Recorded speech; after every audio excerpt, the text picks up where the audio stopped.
नमस्कार, मैं हूं संजय शर्मा। आप देख रहे हैं 4 PM न्यूज नेटवर्क। बात करता हूं मैं 90 के दशक की। 90 के दशक से लेकर भारतीय जनता पार्टी के अध्यक्ष बनने के बाद तक संघ की पृष्ठभूमि से आने वाला एक नेता जब भी दिल्ली आता था तो वो झंडे वालान के साथ साथ संघ मुख्यालय या अशोक रोड के भाजपा मुख्यालय में जाए या ना जाए, लेकिन कम्युनिस्ट नेता AB वर्धन के पास जाकर वह अक्सर बैठा करता था। कहाँ भगवा प्रणाम करने वाली संघ की दक्षिणपंथी विचारधारा और कहाँ लाल सलाम करने वाली वामपंथी विचारधारा। दोनों एकदम विपरीत लाइन पे, एक दूसरे के दुश्मन, कट्टर दुश्मन, एक दूसरे को निपटाने को तैयार। पर नागपुर से आने वाले AB वर्धन उस युवा भाजपा नेता के आइडियल और हीरो हुआ करते थे। आप सोच सकते हैं ये कितनी विचारधारा के विपरीत बात है। संघ और कम्युनिस्ट मतलब एक छोर और एक दूसरा छोर। लेकिन संघ की पृष्ठभूमि का आने वाला व्यक्ति जब भी दिल्ली आए और वो AB वर्धन के पास जाए, और यही कारण था कि दोनों के व्यक्तिगत संबंधों में विचारधारा कभी आड़े नहीं आती थी।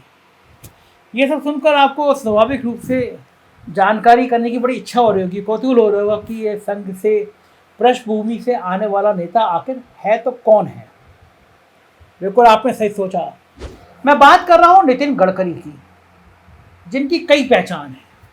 संघ के करीबी, भारतीय जनता पार्टी के पूर्व अध्यक्ष, महाराष्ट्र में फ्लाईओवर मिनिस्टर के नाम से मशहूर, और पूरे देश में हाईवे और एक्सप्रेसवे के निर्माण में गहरी रुचि दिखाने वाले, और सबसे बढ़कर भारतीय जनता पार्टी में मोदी शाह के लीग से हटकर बेलोग बोलने वाले नेता की पहचान, मतलब जो अपनी स्पष्टवादिता, अपनी हिम्मत, अपने जुझारूपन के लिए एक अलग पहचान रखता है।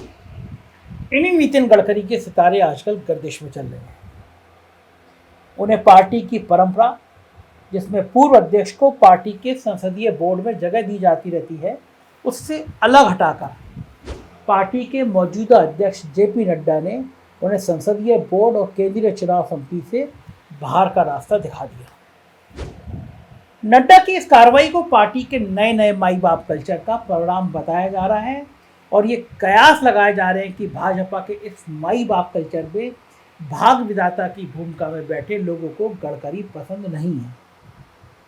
जब ऐसे लोगों को दिल्ली खान मार्केट में मौजूद intellectual hub, India international centre, India heavyweight centre, ये सब जगह पसंद ही नहीं है, और इन सब के लिए खान मार्केट गैंग जैसे शब्दों का प्रयोग किया जाने लगा है, तो स्वाभाविक है कि AB वर्धन को अपना आइडियल मानने वाले भाजपा के लोग ऐसे किसी भाजपाई को कैसे पसंद कर सकते हैं। लेकिन बड़ा सवाल यह कि क्या अपनी उपेक्षा से खफा चल रहे गडकरी मोदी और शाह के खिलाफ बगावत का झंडा बुलंद करेंगे या शांत होकर बैठ जाएंगे। ये बात पूरे पॉलिटिकल सिस्टम में है। मुझसे कई सीनियर जर्नलिस्टों ने बात करी और मुझसे पूछा उन्होंने कि मेरी क्या जानकारी है इसके बारे में। मैंने भी नागपुर में बात करी। मेरे नागपुर संघ कार्यालय में बहुत वरिष्ठ कुछ लोगों से मेरा अच्छा परिचय, संवाद मैं उनसे लगातार करता रहता हूँ, और दिल्ली में भी BJP के 1-2 सीनियर नेताओं से मैंने बात करी। मैंने जानना चाह रहा था कि संघ का और BJP के सीनियर नेताओं का इस बारे में विचार क्या है। तो इस सवाल का जवाब जानने से पहले हमें उन परिस्थितियों पर गौर करना होगा जिसमें 2014 के बाद गडकरी आला कमान के आंखों की किरकिरी बनते चले गए थे। भाजपा की मौजूदा सरकार की जो कार्यप्रणाली है, उसमें फिट होने की एकमात्र शर्त है कि मोदी नाम केवलम, मतलब चाहे केंद्र के मंत्री हों या भारतीय जनता पार्टी शासित राज्यों के मुख्यमंत्री, सबको अपने अपने काम का क्रेडिट प्रधानमंत्री नरेंद्र मोदी को ही देना होता है, क्योंकि तभी उनके सर्वाइवल हो पाएगा। ये बिल्कुल भारतीय जनता पार्टी की परंपरा में शामिल बात हो गई है। अब वो दौर नहीं रहा जिसमें राजीव गांधी की कंप्यूटर क्रांति का क्रेडिट सेम पितृदों को दिया जाता था। नरसिंह राव ने आर्थिक सुधार बहुत किए थे। आज तक नरसिंह राव के आर्थिक सुधारों की चर्चा होती है। कहा जाता है कि उससे ज़्यादा आर्थिक सुधार कभी नहीं हुए, लेकिन नरसिंह राव के ज़माने में आर्थिक सुधार का क्रेडिट वित्त मंत्री मनमोहन सिंह को दिया जाता था। ड्रीम बजट क्रेडिट देवगौड़ा को नहीं, बल्कि चिदम्बरम को दिया गया कि उन्होंने बहुत ड्रीम एक बजट पेश किया। अटल बिहारी वाजपेयी सरकार में रक्षा और मिसाइल क्षेत्र में हुई तरक्की का क्रेडिट हमेशा जॉर्ज फर्नांडिस को दिया गया। पर अब एक नई रवायत चल रही है जिसमें सब कुछ मोदी जी के नाम से शुरू होता है और मोदी जी के नाम से ही खत्म हो जाता है। बिल्कुल पुरानी रवायत पर चलते हुए भारतीय मीडिया का, गोदी मीडिया का बड़ा सेक्शन मोदी जाप करने के बावजूद जनता के दिमाग से इस बात को निकाल नहीं पाया कि जो एक्सप्रेसवे और हाईवे देश में बन रहे हैं वो सब गडकरी जी बनवा रहे हैं। गडकरी भी बाकी मंत्रियों या भाजपाई मुख्यमंत्रियों की तरह ये कहते हुए नहीं दिखते कि माननीय प्रधानमंत्री नरेंद्र भाई मोदी जी के कुशल मार्गदर्शन में इतनी अच्छी सड़कें बनी हैं। वो अक्सर गाड़ी लेकर निर्माणाधीन हाईवे एक्सप्रेसवे पर निकल जाते हैं और अक्सर एक हाथ से स्टीयरिंग थामकर 120 की स्पीड में गाड़ी चलाते हैं और दूसरे हाथ में चाय का प्याला पकड़कर ये चेक करते हैं कहीं जर्किंग तो नहीं हो रही है, हाईवे ठीक तो बना है, हाईवे में कहीं ऊपर नीचे तो नहीं हो रहा, ठेकेदार ने काम ठीक किया है या नहीं। मज़ेदार बात यह है कि इन सब काम करते करते वो वीडियो भी बनाते हैं और उनका वीडियो बहुत पूरे देश में वायरल हो जाता है। साथ ही वो अपने वीडियो को यूट्यूब पर डलवा देते हैं और हर महीने 4 लाख रुपए यूट्यूब से कमाने के दावे भी करते हैं। आप समझ गए, एक मिनिस्टर जो बहुत बढ़िया हाईवे बनाता है, सड़क बनाता है, 120 की स्पीड से कार चलाते हुए और चाय का प्याला लेके निकल जाता है, फिर यूट्यूब बनाता है, यूट्यूब पे लोड करता है, 4 लाख रुपये महीना कमाता है। अब आपको ये सब बातें सुनकर लग रहा हो कि मोदी शाह जी को गडकरी की 4 लाख रुपए की कमाई चुभ रही होगी। जी हाँ, ऐसा बिल्कुल नहीं है, 4 लाख रुपये इतने बड़े होते हुए नहीं हैं। असल में चुभती तो वो बात है जिससे जनता में इस धारणा को बल मिलता है कि इस सरकार में एक ही आदमी है जो दिन रात करके काम कर रहा है और उसी का काम दिख रहा है, बाकी सब तो सिर्फ अडानी और अंबानी को पैसा कमाने में लगे हैं। एक मामला तो सीधे सीधे अंबानी और गडकरी की टकराहट का भी बताया जाता है जिसके कारण गडकरी को किनारे किया गया और अक्सर इस बात की चर्चा होती है कि गडकरी चावल गेहूं की छिलके से निकलने वाली स्टार्च से बायोडिग्रेडेबल यानी इन्वायरमेंट फ्रेंडली प्लास्टिक के निर्माण को प्रोत्साहित करना चाहती हैं, लेकिन बार बार उनका ये प्रपोजल जाता है और पीएमओ में इसलिए अटक जाता है क्योंकि मौजूदा समय में जो देश की मौजूदा प्लास्टिक इंडस्ट्री है उसके 95% पर रिलायंस मतलब मुकेश अंबानी का कब्जा है। इसलिए गडकरी के प्रस्ताव को मंजूरी मिलने से पर्यावरण और लोगों का भले ही फायदा हो जाए, लेकिन अंबानी का भट्टा बैठ सकता है और अंबानी को नुकसान पहुंचा दे, ऐसा कोई आदमी पीएमओ में नहीं है। ऐसी हालत में नितिन गडकरी कोई बगावती रुख अपना लेंगे इसकी गुंजाइश बेहद कम है। वैसे भी जनसंघ और भाजपा से जिसने भी बगावत की उसका राजनीतिक कैरियर खत्म हो गया, चाहे वो बल्लाज मदक हो या कल्याण सिंह जैसा बड़ा नेता। कल्याण सिंह के बारे में कहा जाता था कि उस दौर में कि अगर कल्याण सिंह बगावत नहीं करते तो वो देश के प्रधानमंत्री हो जाते।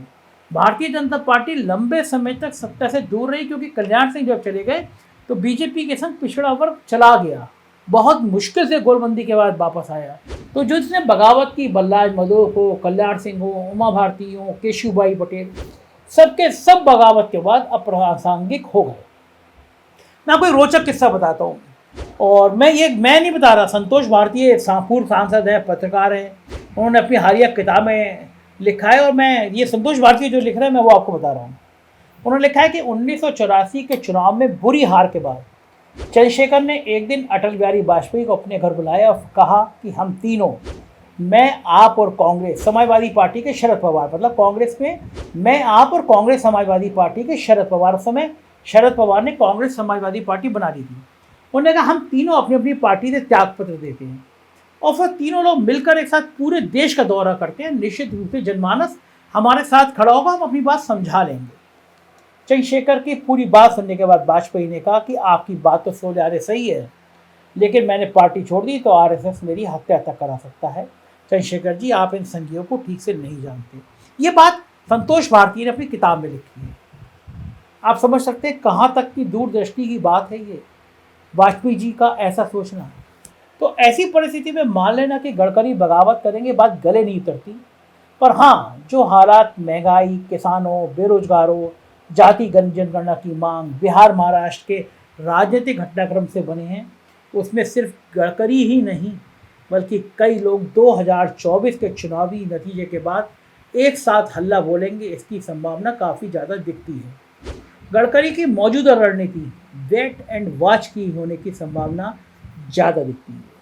दरअसल गडकरी का भी प्लान ये है कि अभी 2024 तक का रिजल्ट देखा जाए अगर भारतीय जनता पार्टी 240-250 तक टिकेगी तो जाहिर है फिर गडकरी को लगेगा कि सरकार एनडीए के बनेगी और एनडीए में प्रधानमंत्री पद का कोई ज़्यादा संभावित उम्मीदवार होगा तो वो मोदी जी से ज़्यादा गडकरी होगा। गडकरी के नाम पर कुछ ऐसे सहयोगी दल जो चले गए हैं, छिटक गए हैं, चाहे शिवसेना हो चाहे अकाली दल हो, वो भी एकजुट होते हैं।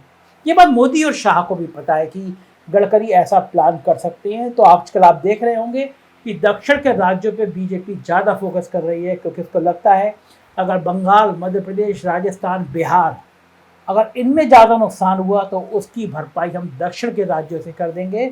उत्तर प्रदेश में जो खेल चल रहा है, मुख्यमंत्री योगी आदित्यनाथ और अमित शाह के शीत युद्ध की बातें जो चल रही हैं वो भी बीजेपी को परेशान कर रही है। तो ऐसे में गडकरी क्या करेंगे, पूरे देश की निगाह है। हमारी निगाह भी भारतीय जनता पार्टी की अंदरूनी राजनीति पर रहेगी। मैं आपको बताता रहूँगा। देखते रहिए 4PM न्यूज़ नेटवर्क, यही चैनल है जो सच दिखाएगा। Thank you.